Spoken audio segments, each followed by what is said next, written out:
Hello everyone, welcome back again our YouTube channel. Friends, आज के इस वीडियो में मैं आपसे डिस्कस करने वाला हूं जो आरएस मेंस एग्जाम 2018 था, उसमें टॉपर्स की कॉपी आरपीएससी की ओर से जारी कर दी गई है। और जो आरपीएससी की ओर से कॉपियां जारी की गई है उनमें वन ऑफ देम टॉपर है हनुमाना राम जी। तो जो हनुमाना राम जी उन्होंने रैंक 22 प्राप्त करी है और रैंक 22 प्राप्त करी। और इस वीडियो के माध्यम से अपन देखने वाले हैं पेपर 2। पिछले वीडियो में अपन ने पेपर 1 को कॉपी देखी, पेपर 1 की, और पेपर 2 की यहाँ पर देखने वाले हैं। क्या टॉपर्स किस प्रकार का सर्वश्रेष्ठ आंसर लिखते हैं और किस प्रकार मार्क्स गेन करते हैं, तो वह खासियत यहाँ देखने वाले हैं। और किस चीज़ को हाईलाइट करना चाहिए, किसे अंडरलाइन करना चाहिए, और कितने वर्ड में आंसर देना चाहिए, कितनी लिमिट होनी चाहिए आंसर में, और कौन कौन से पॉइंट ऐड होने चाहिए। तो फ्रेंड्स, ये सब चीज़ें इस वीडियो के माध्यम से, इस कॉपी के माध्यम से यहाँ देखेंगे। पेपर 2 में यहाँ अपने ethics, science and technology and environment और यूनिट 3 के अंदर geography, Rajasthan geography, world geography और इंडियन ज्योग्राफी। तो फ्रेंड्स, यहाँ देखते हैं पहला क्वेश्चन। इस कॉपी के माध्यम से आंसर की खासियत यहाँ देखने वाले हैं कि आंसर्स में ऐसी क्या चीज़ होती है कि टॉपर्स उसमें ऐड करते हैं। तो फ्रेंड्स, पहला क्वेश्चन है, किस प्रकार रीत की धारणा प्रशासनिक उत्कृष्टता को संवर्धित करती है। रीत ऋग्वेद में वर्णित अलंघनीय, शाश्वत, नैतिक व प्राकृतिक व्यवस्था है जो प्रशासन में उत्कृष्टता वर्धन के लिए अभिप्रेरित करती है। प्रशासक पूर्व निश्चित नियमों एवं व्यवस्था में स्वयं को एक कारक मानकर नैतिकता का पालन करते हुए कार्य करने को अभिप्रेरित करती है।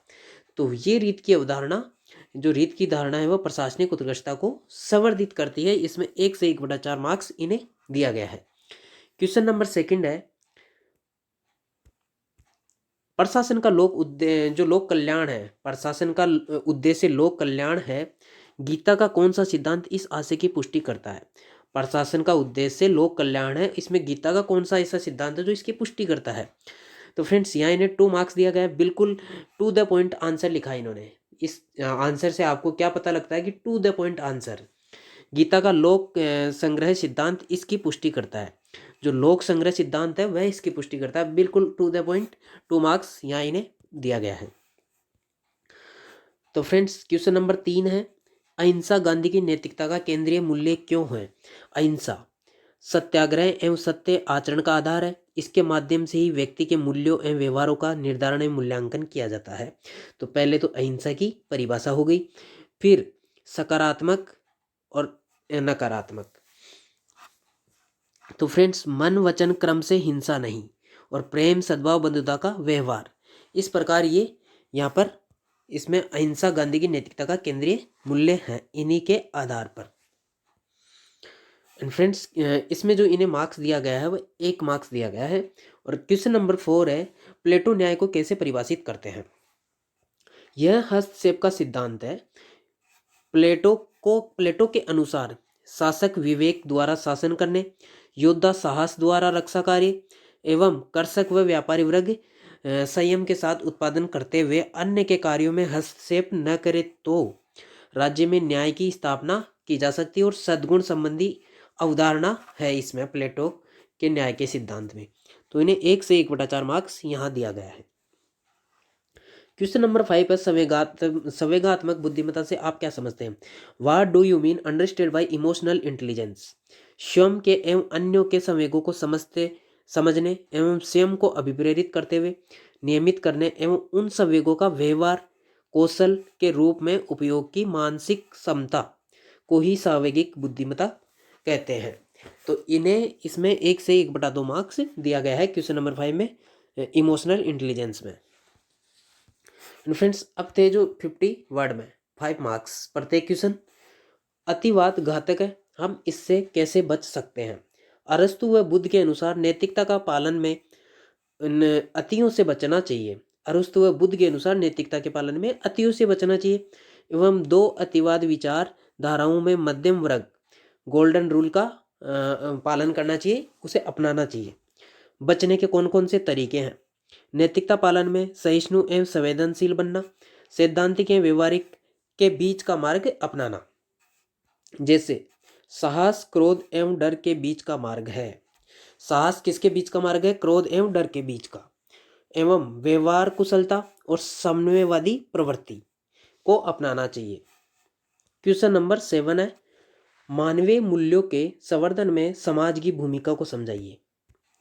मानवीय मूल्यों के संवर्धन में समाज की भूमिका। समाज द्वितीय समाजीकरण का रूप है। समाज में व्यक्ति सलाह, प्रतिस्पर्धा एवं विरोध आलोचना के माध्यम से मूल्यों को अंगीकृत करता है। समाज से व्यक्ति सामूहिकता, सहयोग, बंधुता, धर्मनिरपेक्षता, सहिष्णुता, धैर्य और संवेदनशीलता, नैतिकता, नेतृत्व, अनुशासन, उत्तरदायित्व भावना, कर्तव्य बोध जैसे सकारात्मक मूल्यों को, ये इस टाइप के जो सकारात्मक मूल्य हैं उन्हें ग्रहण करता है। और साथ ही जातिवाद, क्षेत्रवाद, असमानता, लैंगिक व सामाजिक जैसे नकारात्मक मूल्यों से भी प्रभावित हो जाता है। तो फ्रेंड्स यहाँ पर इन्हें 2.5 मार्क्स दिया गया है 5 मार्क्स में से। क्वेश्चन नंबर 8 है इथिक्स में, आपके अनुसार प्रशासनिक अधिकारी के मानसिक तनाव के मुख्य कारण क्या होते हैं, समझाइए। तो फ्रेंड्स क्वेश्चन क्या है, आपके अनुसार प्रशासनिक अधिकारी के मानसिक तनाव के मुख्य कारण क्या होते हैं। कार्य दशाओं से संबंधित कारण, कर्तव्य बोध की भावना, कार्य की अधिकता, सहकर्मियों से संबंध बिगड़ना, प्रतिस्पर्धा की भावना, प्रशासनिक जटिलता, राजनीतिक दबाव एवं हितों के टकराव आदि के कारण तनाव उत्पन्न होता है। तनाव क्यों होता है, कार्य दशाओं से संबंधित जो स्थितियां हैं उनके कारण, और व्यक्तिगत एवं स्वास्थ्य, रोग बीमारी, अस्वस्थ जीवनशैली और कुंठा, दबाव, द्वंद्व, विषाद, समय अभाव के कारण। व्यक्तिगत एवं स्वास्थ्य, रोग बीमारी, अस्वस्थ जीवनशैली, कुंठा, दबाव, द्वंद्व, विषाद और समय अभाव के कारण भी तनाव उत्पन्न होता है। घर का वातावरण और पर्यावरणीय घटक।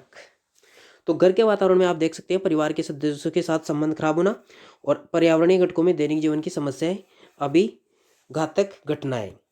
एंड फ्रेंड्स क्वेश्चन नंबर 9 है, श्रम एक पूंजी है और जीवधारी पूंजी अक्षय है। मैं पूंजी और श्रम में न्याय संगत संबंध की स्थापना करना चाहता हूँ। मैं एक का अन्य के ऊपर प्रभुत्व नहीं चाहता हूँ। महात्मा गांधी के संदर्भ में व्याख्या कीजिए। तो फ्रेंड्स ये महात्मा गांधी के संबंध में पूछा गया था क्वेश्चन। श्रम एक पूंजी है, मैं जीवधारी पूंजी और जीवधारी पूंजी अक्षय है। मैं पूंजी और श्रम में न्याय संगत संबंध की स्थापना करना चाहता हूँ। मैं एक का अन्य के ऊपर प्रभुत्व नहीं चाहता हूँ। तो इसमें यह गांधी जी की ट्रस्टीशिप न्यासधारिता का जो सिद्धांत है उसकी व्याख्या है। इसके अनुसार व्यक्ति को श्रम के पश्चात ही संपदा को ग्रहण करना चाहिए, और पूंजीपति जो समाज से ही पूंजी को प्राप्त करते हैं, समाज से ही, और वह प्रकृति दोहन से, समाज एवं प्रकृति दोहन से पूंजी को प्राप्त करते हैं। अतः उन पर अधिकार न होकर केवल न्यासी के रूप में यह होता है, और सब उपभोग के बाद शेष पूंजी का समाज कल्याण एवं उन्नति में वे करने हेतु प्रेरणा देता है। यह सिद्धांत कि समाज कल्याण एवं उन्नति के रूप में इसको वे किया जाए अपने स्वयं के उपभोग के बाद। इस हेतु विद्रोह के बिना पूंजीपति का हृदय परिवर्तित कर उसे इस हेतु प्रेरित करना चाहिए, तभी रामराज्य की स्थापना संभव है और सर्वोदय की प्राप्ति होगी। तो फ्रेंड्स यहाँ 3 नंबर यहाँ पर दिए गए हैं 5 मार्क्स में से।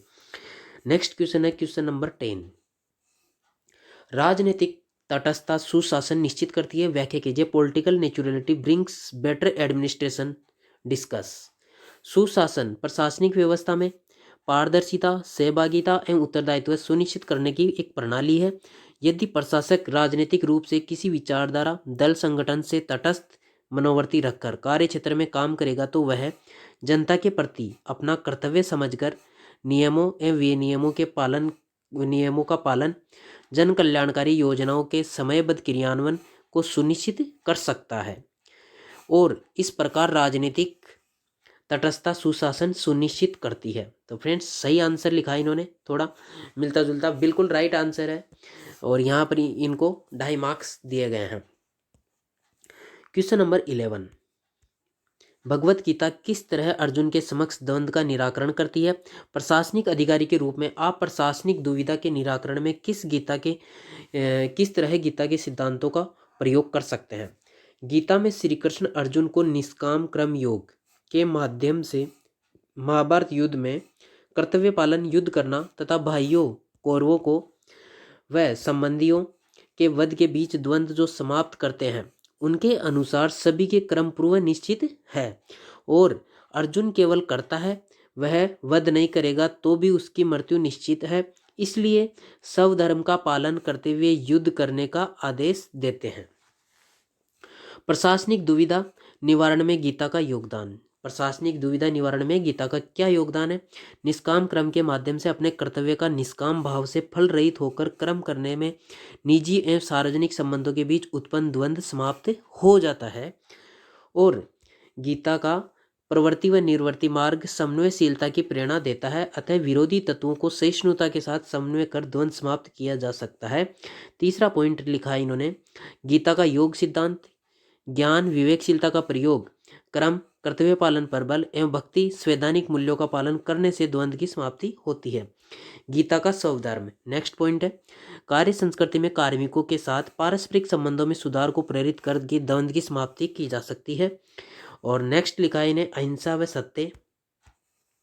अहिंसा व सत्य किसी परिस्थिति का वस्तुनिष्ठ एवं तार्किक आधार पर तथ्यों के विश्लेषण से निर्णय लेकर द्वंद्व समाप्त किया जा सकता है। लोक संग्रह की भावना, जन कल्याण को संवेदनशीलता व लोक कल्याणकारी राज्य के प्रति आस्था रखकर निर्णय करने से द्वंद्व समाप्त हो जाता है। इस प्रकार गीता के सिद्धांत द्वंद्व समाप्ति में सहायक हो सकते हैं। तो फ्रेंड्स, इस प्रकार से इन्हें 6.5 मार्क्स इस आंसर में दिए गए हैं। बहुत अच्छे मार्क्स बोल सकते हैं, 5 से 5, 6, 7 ये अच्छे मार्क्स होते हैं 10 नंबर वाले क्वेश्चंस में। नेक्स्ट क्वेश्चन है, क्वेश्चन नंबर 12 है, लोकनायकों व सुधारकों के उपदेश। लोकनायकों और सुधारकों के उपदेश कभी भी पुराने नहीं होते। आधुनिक संदर्भ में उनकी महत्ता को उजागर कीजिए। लोकनायकों एवं सुधारकों द्वारा समाज में अनुशासन, नैतिकता व समानता तथा आध्यात्मिकता की स्थापना हेतु दिए गए उपदेश सर्वकाल से प्रासंगिकता रखते हैं। जैसे महात्मा बुद्ध का मध्यम मार्ग, अष्टांगिक मार्ग वर्तमान में व्यक्ति को भौतिक एवं आध्यात्मिकता, निजी एवं सार्वजनिक संबंधों में निर्वहन में प्रेरणा देता है। महावीर स्वामी व गांधी जी का अहिंसा व सत्य का सिद्धांत सम्मान में व्यापक हिंसक गतिविधियों, अपराध, आतंकवाद की समस्याओं का हल है। अपराध, आतंकवादी समस्याओं का हल है। मध्यकालीन समाज सुधारकों ने सामाजिक समानता, स्वतंत्रता व स्थापना, जातिवादी विरोध पर बल दिया, जो वर्तमान असहिष्णुता के माहौल में संयमित व अनुशासन हेतु महत्वपूर्ण है। टैगोर, अरविंद, अंबेडकर, लोहिया आदि ने मनुष्य को अधिक नैतिक व सर्व कल्याण, सर्वोदय की भावना पर बल देने का पाठ पढ़ाया। और राजा राम मोहन राय एवं दयानंद सरस्वती विवेकानंद, दयानंद सरस्वती, स्वामी विवेकानंद ने सामाजिक समानता, शिक्षा, लिंग भेद विरोध पर बल और दरिद्र नारायण की अवधारणा, गांधी जी का जो न्यायशीता का सिद्धांत है वह, और आर्थिक असमानता को समाप्त करने पर बल देता है। इस प्रकार लोक नायकों व सुधारकों के उपदेश वर्तमान में भी प्रासंगिक है। तो फ्रेंड्स, यहाँ इन्होंने सभी जो सुधारक है और जो ये महान नेता थे, महान जो भी नेता थे और सुधारक थे, उनका शॉर्ट में यहाँ पर एक्सप्लेन किया है और इन्हें 5.5 मार्क्स इसमें दिए गए हैं 10 मार्क्स में से। क्वेश्चन नंबर 13, प्लेटो के न्याय सिद्धांत में साहस और संयम अंतर्निहित है। आधुनिक समाज में प्रशासन में क्या वे आज भी युक्ति संगत है? प्लेटो के हस्तक्षेप संबंधी न्याय सिद्धांत में साहस योद्धा वर्ग व संयम उत्पादक वर्ग द्वारा स्वधर्म का पालन बिना हस्तक्षेप के कर न्याय की स्थापना पर बल देता है। आधुनिक समाज व प्रशासन में युक्ति संगतता साहस के माध्यम व्यक्ति नवीन उपलब्धियां हासिल कर सकता है एवं प्रशासक आलोचना से विचलित हुए बिना अपने कर्तव्य पालन को भी निष्पक्षता पूर्वक कर सकता है, उसको पूर्ण कर सकता है। साहस के द्वारा व्यक्तिगत जीवन में असफलता से न घबराकर पुनः प्रयास की प्रेरणा मिलती है। प्रशासन में नवीन रचनात्मक कदमों के माध्यम से प्रशासन को गतिशील, उत्तरदायी, समतापूर्ण, पारदर्शी बनाया जा सकता है। संयम गुणों का पालन कर व्यक्ति सहिष्णु बन सकता है, जिससे समाज में अनुशासन, सहयोग एवं धर्मनिरपेक्षता तथा प्रशासन में इसके प्रशासक तार्किक निर्णय लेने, सांवेगिक बुद्धि के इस्तेमाल में सक्षम है। परिस्थिति का सही मूल्यांकन कर सामाजिक कल्याण पर ध्यान दे सकता है। इस प्रकार साहस व संयम से समाज में अनुशासन व प्रशासन में अनुक्रियाशीलता लाई जा सकती है। तो फ्रेंड्स, यहाँ इन्हें 5.5 मार्क्स इस क्वेश्चन में दिए गए हैं। एंड फ्रेंड्स नेक्स्ट यूनिट है unit second, science and technology. Science and technology जो आपकी यहाँ पर लगभग 70 मार्क्स की है, यहाँ पर लिखा गया है 70 मार्क्स, और इथिक्स 65 मार्क्स, और उसके बाद ज्योग्राफी है। क्वेश्चन नंबर 1 है बीटा प्लस और बीटा नेगेटिव से के लिए मूलभूत नाभिकीय प्रक्रियाओं को लिखिए। तो फ्रेंड्स इन्होंने आंसर यहाँ गोलमोल तरीके से लिखा है, जो बिल्कुल मैच नहीं कर रहा था इस क्वेश्चंस के आंसर से, तो 0 मार्क्स दिया गया है। और नेक्स्ट क्वेश्चन है अनुरूप एवं अंकीय संकेत के मध्य अंतर करें। अनुरूप और अंकीय जो आपके संकेत है, तो यहाँ इन्होंने लिखा है, तो ये क्वेश्चन का आंसर भी इन्होंने बिल्कुल अलग लिखा है, तो 0 मार्क्स दिया गया है। जबकि जो एनालॉग संकेत होते हैं, एनालॉग डिजिटल सिग्नल और एनालॉग सिग्नल, तो एनालॉग सिग्नल तो ये होते हैं आपके ऐसे, ये 1 0 और 0 1 की फॉर्मेट में होते हैं, ये इसका जो ग्राफ होता है। और जो ये तो फ्रेंड्स डिजिटल सिग्नल का होता है, 0 1 0 1 डिजिटल सिग्नल, 0 1 0 1 0 1 इस टाइप से ये डिजिटल के लिए होता है। एक बार दोबारा बता देता हूँ मैं, ये डिजिटल 1, ये फिर 0, फ्रेंड्स माइनस में नहीं जाता है इसमें, ये आपका ऐसे, ये 0 ये 1 ये 0 ये 1 ये 0 इस प्रकार से। और जो एनालॉग होता है वह इस टाइप से होता है। तो फ्रेंड्स ये एनालॉग और डिजिटल होते हैं, तो इसमें यहाँ इन्होंने सही नहीं लिखा है। और नेक्स्ट क्वेश्चन है क्वेश्चन नंबर 3, साबुन एवं अपमार्जक के बीच अंतर लिखिए। तो फ्रेंड्स इन्होंने बिल्कुल सही आंसर लिखा है, और यहाँ 2 में से 2 मार्क्स दिए गए हैं। ये साबुन और ये अपमार्जक वसीय अम्लों के सोडियम व पोटेशियम लवण, ये वसीय अम्लों के अमोनियम लवण, एल्किन सल्फेट और सल्फोनेट के अम्ल लवण होते हैं। और ये पेट्रोलियम उत्पादों से प्राप्त होते हैं, वनस्पति तेलों से प्राप्त होते हैं, ये जैव निम्नीकरण के लिए आसान होते हैं, ये कठिनता से होते हैं जैव निम्नीकरण में। नेक्स्ट क्वेश्चन है मानव रक्त में हीमोग्लोबिन की भूमिका क्या है। हीमोग्लोबिन रक्त में ऑक्सीजन जनित के ऑक्सीजन के परिवहन में महत्वपूर्ण भूमिका निभाता है। यह हीमोऑक्सीग्लोबिन के रूप में फेफड़ों से ऊतकों तक ऑक्सीजन का परिवहन 98% है, ऊतकों से फेफड़ों तक ऑक्सीजन का परिवहन 23% तक करता है कार्बोक्सी हीमोग्लोबिन के रूप में। यहाँ इन्हें 1.5 मार्क्स इसमें दिया गया है। क्वेश्चन नंबर 5 है बहुलक की परिभाषा दीजिए, जैव बहुलक के 2 उदाहरण लिखिए। ये है इसमें निम्न अणुभार वाले सरल एकलकों के समूहन द्वारा उच्च अणुभार वाले जटिल पदार्थों का निर्माण करना, और यह निर्मित पदार्थ बहुलक कहलाते हैं। और जैव बहुलक क्या है, प्राकृतिक रेशे रेशम और प्राकृतिक रबड़, ये है जैव बहुलक। तो फ्रेंड्स इन्होंने देखो जिस प्रकार से यहाँ ये तो लिखा बहुलक के लिए, और ये जैव बहुलक, तो यहाँ पर इन्हें 1 मार्क्स और 1 मार्क्स, तो टोटल 2 में से 2 मार्क्स दिए गए हैं। एक बार आप क्वेश्चन को पुनः रिव्यू कर सकते हैं कि किस प्रकार से 2 में से 2 मार्क्स इन्होंने प्राप्त करें इस आंसर में। नेक्स्ट क्वेश्चन है क्वेश्चन नंबर 6, सूक्ष्म तरंगों माइक्रोवेव की लगभग तरंगदैर्घ्य सीमा क्या है। What is the approximate wavelength range of microwave. तो सूक्ष्म तरंगों की तरंगदैर्घ्य 10⁻⁻4 बताइए इन्होंने, और 10⁻4 मीटर तक की तरंगदैर्घ्य, ये रेंज बताइए इन्होंने। सही आंसर नहीं लिखा, इन्हें 0 मार्क्स दिया गया है इसमें। और माइक्रो ओवन का सिद्धांत समझाइए। तो माइक्रो ओवन का जो सिद्धांत है वो इन्होंने एक्सप्लेन किया है यहाँ, तो ये भी बिल्कुल गोलमोल तरीके से आंसर इन्होंने पुट किया है, 0 मार्क्स। क्वेश्चन नंबर 7, संक्रमणीय बीमारियों के क्या कारण है, और निम्नलिखित बीमारी को संक्रमणीय और गैर संक्रमणीय बीमारियों में वर्गीकृत कीजिए कि कौन सी बीमारी संक्रमणीय और नॉन संक्रमणीय है।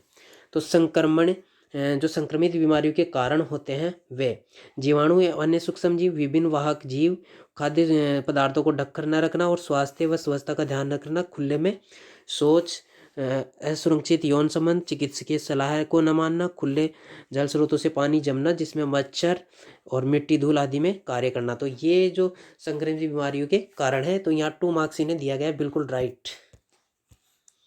और तो फ्रेंड्स संक्रमित बीमारियों के कारण तो ये थे, और अब जो इसमें डिवाइडेशन है संक्रमित बीमारियां इनमें कौन सी और कौन सी गैर संक्रमणीय। तो संक्रमणीय बीमारियां उनमें रेबीज, कोलेरा, ट्रेकोमा, और असंक्रमणीय में अल्जाइमर और अस्थमा। तो यहाँ पर इन्हें 2.5 मार्क्स दिया गया है। एंड फ्रेंड्स क्वेश्चन नंबर 8, उपार्जित प्रतिरक्षा तथा उसके प्रकारों का संक्षिप्त विवरण दीजिए।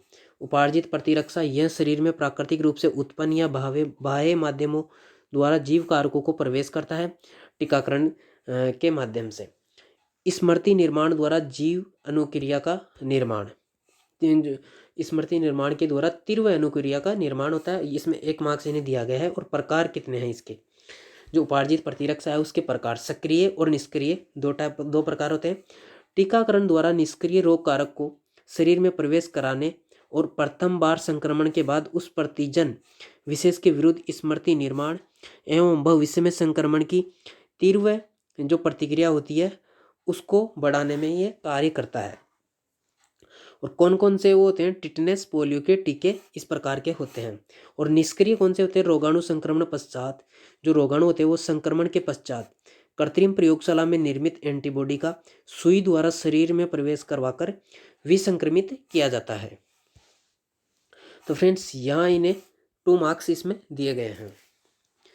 भारत का नैनो मिशन व उसके उद्देश्य क्या है।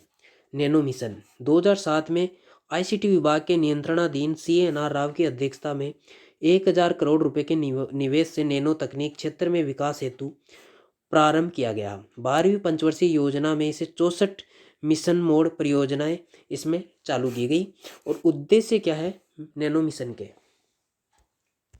उद्देश्य आधारभूत अनुसंधान को बढ़ावा देना, अनुसंधान नैनो तकनीक हेतु आधारभूत अवसंरचना का निर्माण करना, नैनो अनुप्रयोग एवं तकनीकी विकास कार्यक्रम का संचालन, नैनो क्षेत्र में मानव संसाधन विकास एवं निजी सार्वजनिक भागीदारी, नैनो तकनीक क्षेत्र में अंतर्राष्ट्रीय सहयोग को बढ़ावा देना। तो यहाँ पर इन्हें 2.5 मार्क्स और ये 1.5 मार्क्स नैनो मिशन के जो उद्देश्य हैं वहाँ पर तो 2.5 मार्क्स दिया गया और नैनो मिशन क्या है यहाँ पर 1.5 मार्क्स।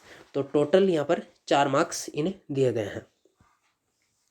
एंड फ्रेंड्स अब है जो 10 मार्क्स में जो क्वेश्चंस आते हैं जिनका आंसर देना होता है वे हैं पीएच स्केल क्या है, पीएच स्केल को विकसित करने वाले वैज्ञानिक का नाम बताइए, और पीएच परिवर्तन के कारण दंत क्षय की व्याख्या कीजिए। पीएच परिवर्तन में होने वाले दंत क्षय को कैसे रोका जा सकता है। एक दूध वाला थोड़ी मात्रा में बेकिंग सोडा, जो बेकिंग सोडा है बेकिंग सोडा को ताजे दूध में मिलाता है, इसका दूध से दही बनाने में लगने वाले समय पर क्या प्रभाव होता है समझाइए। पीएच स्केल इन्होंने यहाँ बना दी है और ये 0 यहाँ पर 7 यहाँ पर 14 और ये 0, तो 0 से 7 की रेंज और 7 से 14 की रेंज और 7 पे होता है ये उदासीन। और यहाँ पर इन्होंने एक्सप्लेन किया किसी विलयन की सार्यता व अम्लता माप की प्रणाली, ये तो होती है पीएच स्केल। और पीएच विलयन में हाइड्रोनियम आयन H+ की सांद्रता का ऋणात्मक लघुगणकीय माप यह होता है। और वैज्ञानिक कौन थे, सोर्सन ने इसकी खोज की थी पीएच स्केल की। पीएच का मान 5 से 6 होने पर दांतों से इनेमल का क्षय होने लगता है, क्योंकि इनेमल अम्लीय माध्यम में विघटित होते हैं। इसको रोकने हेतु दंत मंजन सदैव सारे प्रकृति के बनाए जाते हैं जो अम्ल को निष्क्रिय करते हैं। एंड फ्रेंड्स नेक्स्ट पॉइंट का आंसर इन्होंने लिखा है थोड़ी मात्रा में बेकिंग सोडा जो सारी प्रकृति का होता है मिलाने से दूध की प्रकृति सारी हो जाती है और दूध से दही बनने में अधिक समय लगेगा, क्योंकि सार का लैक्टिक अम्ल में परिवर्तन निम्न दर से होगा। तो फ्रेंड्स यहाँ पर 3 पॉइंट थे ए, ब और से, तो 2-2 मार्क्स इन्हें दिए गए हैं। टोटल 6 मार्क्स 10 में से दिए गए हैं। क्वेश्चन नंबर 11, तो ये तीनों पॉइंट आप देख सकते हैं, पीएच से रिलेटेड 2 क्वेश्चन और तीसरा है दूध वाला थोड़ी मात्रा में बेकिंग सोडा ताजे दूध में मिलाता है, तो इसमें दूध से दही में लगने वाले समय पर क्या प्रभाव होगा। तो ये इन्होंने 2-2 मार्क्स इसमें दिए गए हैं। क्वेश्चन नंबर 11 है संचार निकाय में व्योम तरंग स्काई वेव और आकाश तरंग स्पेस वेव के संचरण के मध्य अंतर दीजिए। विद्युत चुंबकीय तरंगों के भू तरंग और व्योम तरंग आकाश तरंग के संचरण के आरेख तैयार कीजिए और निम्न की आवर्ती प्रास लिखिए। एएम प्रसारण, टेलीविजन और उपग्रह संचार। तो फ्रेंड्स इन्होंने यहाँ पर ये व्योम तरंगे, आकाश तरंगे और भू तरंग की यहाँ पर इन्होंने पहले तो यहाँ अंतर मेंशन किया है। व्योम तरंगे और आकाश तरंगे जो आकाश में आयन मंडल से टकराकर पुनः धरती पर लौटती है, जिससे संचार संभव होता है। आयनन क्षमता अधिक और ध्रुवण अधिक। और उपग्रह संचार में उपयोगी अंतरिक्ष में स्थित उपग्रह द्वारा प्रयुक्त होती है। आयनन कम होता है तो इस प्रकार इन्होंने ये किया, तो यहाँ पर इन्हें 1 मार्क्स इसमें दिया गया, बाकी सेकंड में 0 और लास्ट वाले में 0, क्योंकि फ्रेंड्स ये परफेक्ट आंसर इसे बोल नहीं सकते, तो थोड़ा सा यहाँ सही आंसर इन्होंने नहीं लिखा, आप देख सकते हैं। तो इन्हें टोटल केवल 1 मार्क्स दिया गया है 10 मार्क्स में से, वो भी ओनली अंतर वाले में, कि अंतर वाला थोड़ा इनका राइट है। क्वेश्चन नंबर 12 है, खाद्य परिरक्षण के सिद्धांत क्या है? खाद्य परिरक्षण के लिए प्रयुक्त विभिन्न विधियों को समझाइए। खाद्य परिरक्षण क्या है? वायु में उपस्थित नमी ऑक्सीजन से क्रिया कर उसमें उपस्थित सूक्ष्म जीवाणुओं द्वारा भोजन व खाद्य पदार्थों की विषाक्तता से बचाने की एक प्रक्रिया है खाद्य परिरक्षण। और इसकी विधियां क्या हैं? कार्बनिक पदार्थों में यीस्ट होता है वर्दी से, उसकी वृद्धि को रोकने हेतु सारे प्रकृति के कारण केले के पत्तियों का उपयोग किया जाता है। जो केला होता है उनकी पत्तियों का उपयोग किया जाता है, क्योंकि वह सारे प्रकृति का होता है और इसमें यीस्ट की वृद्धि को रोका जाता है। विरंजक चूर्ण के प्रयोग के द्वारा और अल्ट्रावायलेट किरणों के प्रयोग द्वारा खाद्यान्नों में जीवाणु वृद्धि को रोका जाता है। अति निम्न दाब पर भी भंडारण में जीवाणु वृद्धि को रोका जा सकता है, इससे खाद्यों को सुरक्षित रखा जा सकता है। नैनो कार्बन ट्यूब के इस्तेमाल से खाद्यान्नों को सुरक्षित रखा जा सकता है। उचित भंडारण व्यवस्था में प्रसंस्करण प्रणाली के द्वारा भी सुरक्षित रखा जा सकता है। नीम की पत्तियों का प्रयोग करके खाद्यान्नों को जीवाणु के वृद्धि से रोका जा सकता है। उपयुक्त विधियों से खाद्य परिरक्षण द्वारा संतुलित भोजन उपलब्ध करवाना सुनिश्चित किया जा सकता है, जो खाद्य सुरक्षा हेतु महत्वपूर्ण है।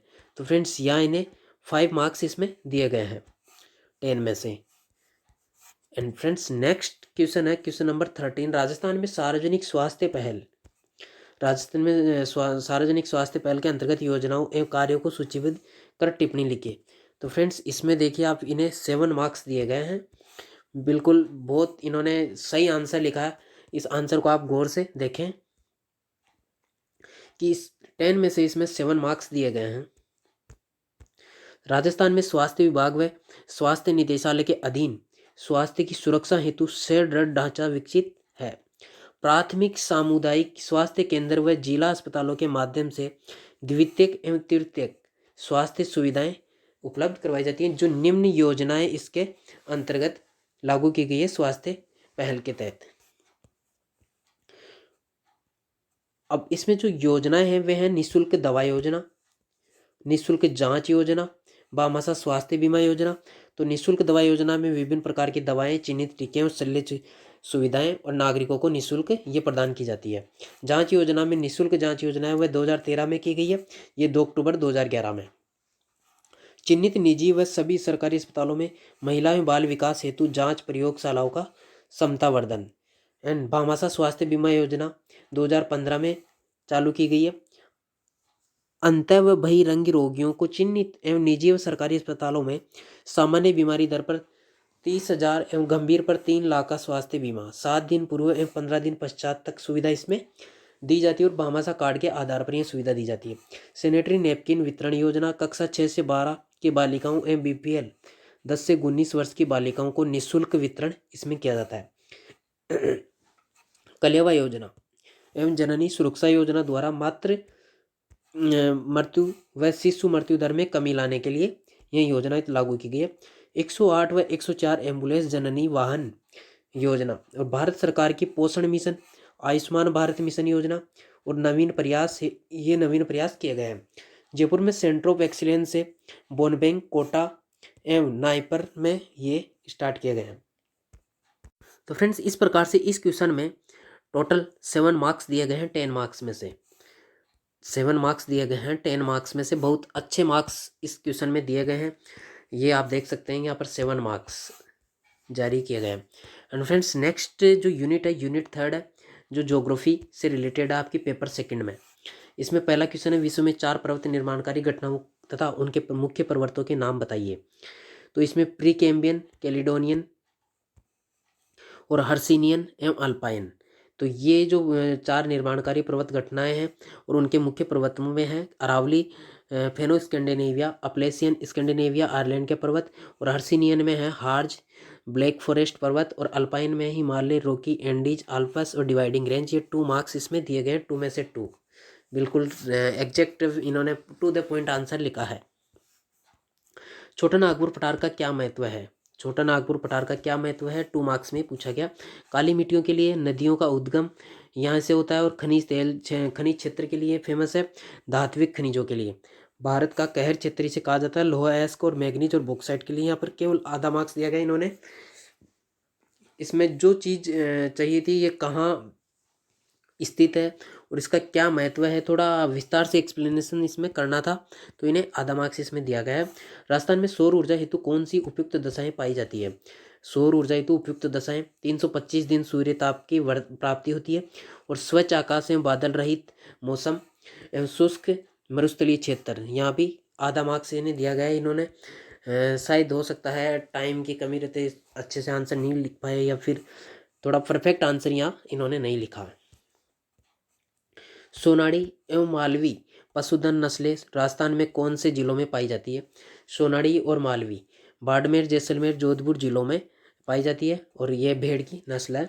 चित्तौड़, कोटा, बूंदी, झालावाड़ और बारां में भेड़ व गाय, ये 1 मार्क्स यहाँ पर दिया गया है। तो फ्रेंड्स, ये आप ऊपर वाले क्वेश्चन में आपने कुछ नोट किया होगा कि यहाँ अगर इसमें कुछ इस आंसर में फैक्ट्स की उपलब्धता होती, तो यहाँ पर मार्क्स की जो नंबर है वो बढ़ सकते थे, क्योंकि यहाँ फैक्ट्स नहीं है, थोड़ा आंसर गोलमाल तरीके देने की कोशिश की गई है। और ऊपर वाले क्वेश्चन में भी यही आपने देखा कि इसमें फैक्ट्स यहाँ पर है, लेकिन फैक्ट्स कॉमन फैक्ट्स है, तो इन्होंने बिल्कुल कॉमन आंसर दिया है, तो इसलिए इसमें इन्हें यहाँ आधा मार्क्स दिया गया है। स्पेशल इसमें कुछ लिखना था। नेक्स्ट क्वेश्चन है क्वेश्चन नंबर 5। राजस्थान के कोई 8 संरक्षित क्षेत्रों के नाम लिखिए। जो 8 संरक्षित क्षेत्र है वे सोरसन, बारा, गोगेला पाली, ये जवाई बांध फर्स्ट पाली में, जवाई बांध सेकंड पाली में, गुड्डा विष्णुएन जोधपुर में, मनसा माता, मेनाल, हर्ष पर्वत और सुंदा माता जालोर, ये इन्होंने 3/4 मार्क्स दिए गए हैं। तो फ्रेंड्स, इन्हें यहाँ डिस्ट्रिक्ट भी इसमें लिखने चाहिए थे। राजस्थान के कोई 8 संरक्षित क्षेत्र, और इस प्रकार से इसमें थोड़ा इन्होंने सही नहीं लिखा, कुछ चीज़ें इसमें असंरक्षित क्षेत्रों में नहीं है, तो ये 3/4 मार्क्स इसमें दिए गए हैं। नेक्स्ट क्वेश्चन है क्वेश्चन नंबर 6। दरारी ज्वालामुखी उद्भेदन क्या है? विश्व में इनकी उपस्थिति के क्षेत्रों के बारे में बताइए। ज्वालामुखी क्रिया में लावा जब कमजोर सतह में दरार उत्पन्न करके सारी लावा सतह पर प्रकट होकर फैल जाता है, तो इसे दरारी उद्भेदन कहते हैं। शंकु की जगह लावा पठार का निर्माण होता है।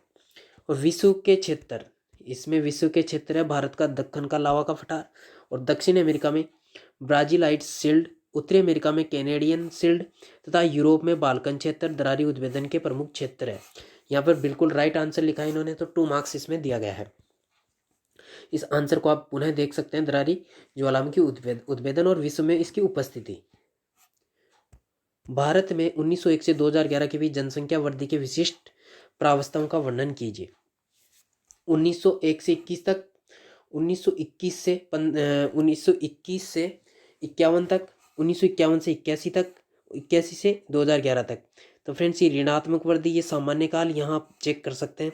और फिर जनसंख्या विस्फोट हुआ एकदम से, और फिर 1981 से 2011 में समान वृद्धि दर लेकिन सकारात्मक। तो इस प्रकार से इन्होंने बिल्कुल फैक्ट के साथ आंसर किया है, तो इसमें 2 में से 2 मार्क्स इसमें दिए गए हैं। तो फ्रेंड्स, इसमें इन्हें यह जो 5 मार्क्स का ये आंसर था, तो यहाँ इन्हें 2 मार्क्स इसमें दिए गए हैं, कि यहाँ ये क्वेश्चन है जो 5 मार्क्स का है, और 2 मार्क्स इसमें दिए गए हैं। Question number 8। राजस्थान में मक्का उत्पादन हेतु उपयुक्त दशाओं तथा प्रमुख उत्पादन क्षेत्रों को स्पष्ट कीजिए। मक्का उत्पादन में मोटा अनाज खाद्यान्न की फसल है। यह उष्ण कटिबंधीय पौधा होता है, जो अर्ध शुष्क व आर्द्र शुष्क जलवायु में, अधिक होता है। इसके लिए उपयुक्त जो मिट्टी होती है वह लाल पीली मृदा होती है, और काली व लाल उपयुक्त मिट्टी होती है। वर्षा 75 से 100 सेंटीमीटर की होती है। और मक्का का उत्पादन अरावली के पूर्वी ढलानों पर जनजातियों के द्वारा की जाती है। और ये कहाँ कहाँ होती है? अजमेर, उदयपुर, राजसमंद, बांसवाड़ा, डूंगरपुर, चित्तौड़गढ़ में प्रमुख रूप से उत्पादित होती है। और ये मैप में आप देख सकते हैं, यहाँ क्रॉस के हिसाब से इन्होंने दर्शाया है, और इसमें 3 मार्क्स इन्हें दिए गए हैं। और जो सर्वाधिक होती है, तो फ्रेंड्स, ये जो सर्वाधिक कहाँ होती है, इन्होंने ये तो दिखा दिया कि यहाँ यहाँ होती है, और सर्वाधिक भी इन्होंने बताया है। सर्वाधिक उत्पादन चित्तौड़गढ़ में होता है और बोरहाट व लासड़िया पठारी क्षेत्र में। नेक्स्ट क्वेश्चन है, राजस्थान में सीमेंट उद्योग की अवस्थिति एवं कारकों की व्याख्या कीजिए। तो फ्रेंड्स इसका आंसर लिखा है, सीमेंट उद्योग निम्बाहेड़ा, पाली, ब्यावर, अजमेर, जोधपुर में सर्वाधिक होती है और अवस्थिति के कारण अरावली की क्वार्टजाइट चट्टानों एवं अवसादी चट्टानों, धारवाड़ क्रम के कारण चूना पत्थर, एस्बेस्टोस आदि की उपलब्धता से कच्चा माल प्राप्त हो जाता है। और पानी व ऊर्जा के लिए बनास एवं लूणी नदी जो जल स्रोत है, वह विद्युत परियोजनाएं रावतभाटा और इसमें ये है, जो पानी के व ऊर्जा के लिए जो स्रोत है वह बनास व लूणी नदी है और विद्युत परियोजनाएं हैं। और जो वर्दी के कारण है, जो वर्दी के कारक है, अधिक जनसंख्या से सस्ता श्रम, NH-79 की उपस्थिति से व्यापार और कच्चे माल से तैयार सीमेंट का निर्माण तकनीकी एवं पूंजी की उपलब्धता के द्वारा होता है। इस प्रकार सीमेंट की उपस्थिति कच्चे माल के जो स्रोत है उनके निकट अधिक होती है। तो यहाँ पर इन्हें 2 मार्क्स दिया गया है 5 मार्क्स में से।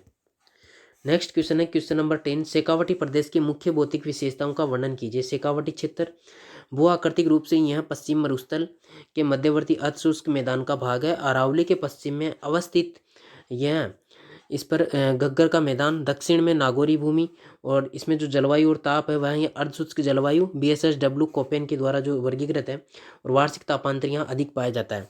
तो फ्रेंड्स ये इसमें दर्शाया गया है शेखावटी क्षेत्र अरावली के यहाँ पर। तो इसकी भौतिक विशेषताओं का इसमें यहाँ वर्णन किया गया है और यहाँ पर इन्हें 3.5 मार्क्स दिए गए हैं। और इसके अंदर ये आप देख सकते हैं, अंतःस्रावी नदी अपवा का क्षेत्र है और वर्षा कितने से कितनी होती है, अरब सागरी शाखा में मावट होता है इसमें।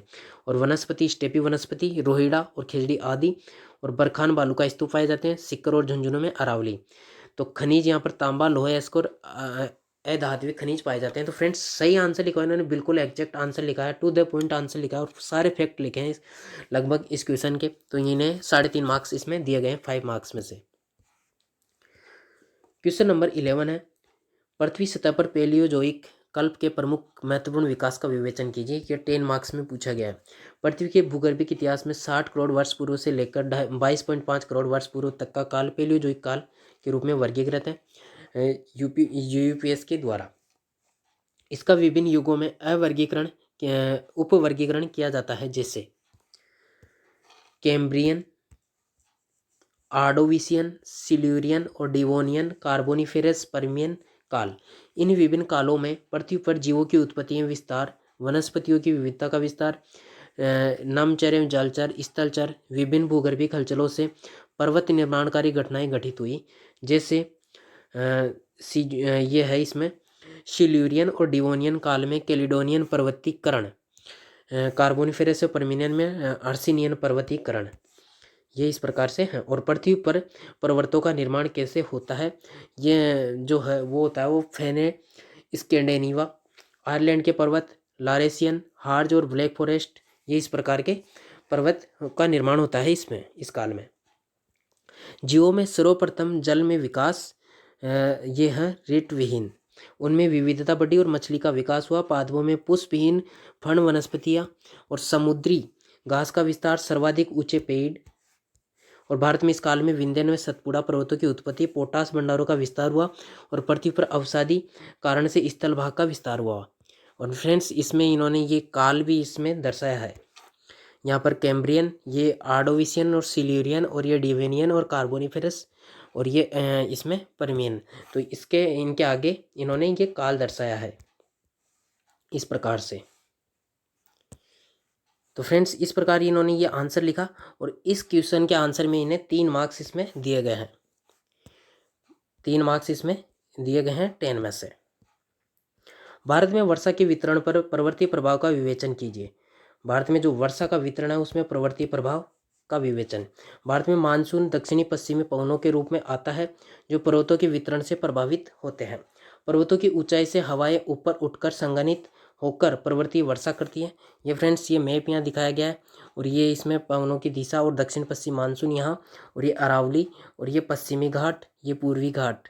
तो इस प्रकार से इन्होंने मैप के माध्यम से पूरा इसमें दिखाया है और यहाँ पर एक्सप्लेन किया है इन्होंने कि पर्वतों के वृष्टि छाया क्षेत्र में अति न्यून वर्षा होती है। जो वृष्टि छाया क्षेत्र होता है वहाँ अति न्यून वर्षा होती है। और पश्चिमी घाट में दक्षिणी पश्चिमी मानसून में अवरोध बनकर दो शाखाओं में विभाजित करता है, बंगाल की खाड़ी और अरब सागरी शाखा। इसके वृष्टि छाया क्षेत्र में निम्न वर्षा प्राप्त होती है, जबकि पश्चिमी तट पर अधिक वर्षा प्राप्त होती है। मेघालय की गारो खासी जयंतियाँ, जो मेघालय की गारो खासी जयंतियाँ पहाड़ियाँ हैं, वह मानसून को अंदर आने के बाद बाहर नहीं निकलने देती और इससे सर्वाधिक वर्षा प्राप्त होती है। हिमालय पठार का निम्न दाब, तिब्बत का पठार है उसमें निम्न दाब हिमालय अवरोध के रूप में बनकर उत्तरी भारत में बंगाल की खाड़ी शाखा से वर्षा हेतु उत्तरदायी तथा पछुआ विक्षोभ को रोककर पश्चिमी हिमालय में वर्षा करता है। अरब सागरी शाखा को रोकता है, जिसे हिमाचल एवं कश्मीर में वर्षा होती है। अरावली अरब सागरी शाखा के समानांतर होने से राजस्थान में न्यून वर्षा होती है। विंध्याचल व सतपुड़ा के कारण भ्रंश घाटी नर्मदा में लौटते हुए मानसून को कोरोमंडल तट पर पूर्वी घाट द्वारा अवरोध के कारण वर्षा होती है। इस प्रकार एंड फ्रेंड्स एक सेकेंड कि जो अरावली है वहाँ पर अरब सागरी शाखा के समांतर होने के कारण राजस्थान में न्यून वर्षा होती है और विंध्याचल और सतपुड़ा के कारण भ्रंश घाटी में नर्मदा में भी यहाँ पर न्यून वर्षा होती है। लौटते हुए मानसून यहाँ पर इसमें यहाँ तो कम वर्षा होती है और यहाँ पर वर्षा होती है और फिर लौटते हुए मानसून के कोरोमंडल तट पर पूर्वी घाट द्वारा अवरोध के कारण वर्षा होती है। इस प्रकार मानसून में पर्वतीय प्रभाव के कारण वर्षा का वितरण भारत में असमान पाया जाता है। क्या विशेषता है? असमान पाया जाता है इन्हीं क्षेत्रों के कारण। तो यहाँ पर इन्हें इसका एक्सप्लेन इन्होंने बहुत अच्छे से किया है एक्सप्लेनेशन। तो 6.5 मार्क्स इसमें दिए गए हैं 10 मार्क्स में से। राजस्थान की नदी प्रणालियों का वर्णन कीजिए। तो फ्रेंड्स इन्होंने नदी प्रणालियों के वर्णन में यहाँ पर मैप भी बनाया है, कौन सी नदी कहाँ से निकलती है। घग्गर, बाणगंगा और ये काली सिंध, माही, चंबल, लूनी सभी नदियों को यहाँ इन्होंने दिखाया है, बड़ी बड़ी नदियों को। अब फ्रेंड्स यहाँ पर अरावली जल विभाजक के रूप में कार्य करती है। राजस्थान में वर्षाकालीन नदियाँ पाई जाती है जो अरावली से जल प्राप्ति करती है। कुछ नदियाँ विंध्याचल से निकलकर राजस्थान में आती है, अतः अंतःप्रवाही तंत्र भी इसमें विंध्याचल से निकलकर आता है। चंबल नदी तंत्र विंध्याचल की जानापाव पहाड़ियों से इसका उद्गम होता है एमपी से और चित्तौड़ में राजस्थान में प्रवेश करती है। चुलिया जलप्रपात, कोटा, जवाहर सागर बांध, उत्कात भूमि स्थलाकृति में योगदान होता है इसका और यमुना में यह मिलती है। सहायक इसकी नदियां हैं, सहायक नदियां काली सिंध, आहू, चाकन, मेज, पार्वती आदि। बनास नदी तंत्र राजसमंद जयपुर सीमा पर गोगुंदा पहाड़ियों से, जो राजसमंद उदयपुर है उनकी सीमा पर गोगुंदा पहाड़ियों से बिशलपुर बांध निर्मित बनास सहायक नदी। तो फ्रेंड्स ये राजसमंद और जयपुर की सीमा पर है, गोगुंदा पहाड़ियों से बिशलपुर बांध निर्मित और सहायक नदियां हैं बेड़च, गंभीर और बामणी नदियां, मोरेल आदि। भीलवाड़ा में मेराल तथा सवाईमाधोपुर में त्रिवेणी संगम में होता है और चंबल नदी में। नेक्स्ट जो नदी तंत्र है वह माही नदी तंत्र मध्य प्रदेश से निकलकर राजस्थान में दक्षिण से प्रवेश कर्क रेखा को 2 बार काटती है। सहायक नदियों में जाखम, सोम, कमला, हिरण आदि। माही बजाज सागर बांध खंभात की खाड़ी में गिरती है फिर बाद में। और लूनी नदी तंत्र अजमेर में नागपाड़ से निकलकर जोधपुर, पाली और बाड़मेर, जालौर में बहती है। इसकी सहायक नदियां हैं सूखड़ी, लीलड़ी और जोजड़ी आदि। साबरमती हुए पश्चिम बनास नदी तंत्र अरावली से उत्पन्न होकर यह गुजरात में जाती है और अंतःप्रवाह तंत्र की काकने, जैसलमेर, कातली नदी सिक्कर, सांबर झील में रूपनगढ़ और मेंथा नदी आदि ये अंतःप्रवाह तंत्र की नदियां हैं। एवं बाणगंगा, पार्वती, गंभीरी नदी तंत्र ये उत्तरी पूर्वी राजस्थान में होती है और घग्गर नदी तंत्र है ये हिमालय से उत्पत्ति होती है और हनुमानगढ़ एवं सूरतगढ़ में यह बहती है। तो फ्रेंड्स ये नदी तंत्र इन्होंने अच्छे से एक्सप्लेन किया है लगभग मोस्टली नदियों का शॉर्ट में, तो यहाँ 5 मार्क्स इन्हें दिए गए। तो फ्रेंड्स ये था आपका पेपर 2 जो रैंक 22 इन्होंने प्राप्त करी है हनुमाना राम जी ने। उन्होंने इस प्रकार से आंसर इसमें पुट किए हैं और टोटल मार्क्स इन्होंने इस पेपर में प्राप्त किए हैं, यहाँ आप देख सकते हैं 104.75 104.75 इस पेपर में इन्होंने प्राप्त किए हैं। तो फ्रेंड्स ये था आज का वीडियो। एवं आपको वीडियो अच्छा लगे तो लाइक, कमेंट और शेयर जरूर और चैनल को आप सब्सक्राइब जरूर कर लें ताकि आरए से संबंधित अन्य वीडियोज भी आप प्राप्त कर सकें। Okay friends, thanks for watching.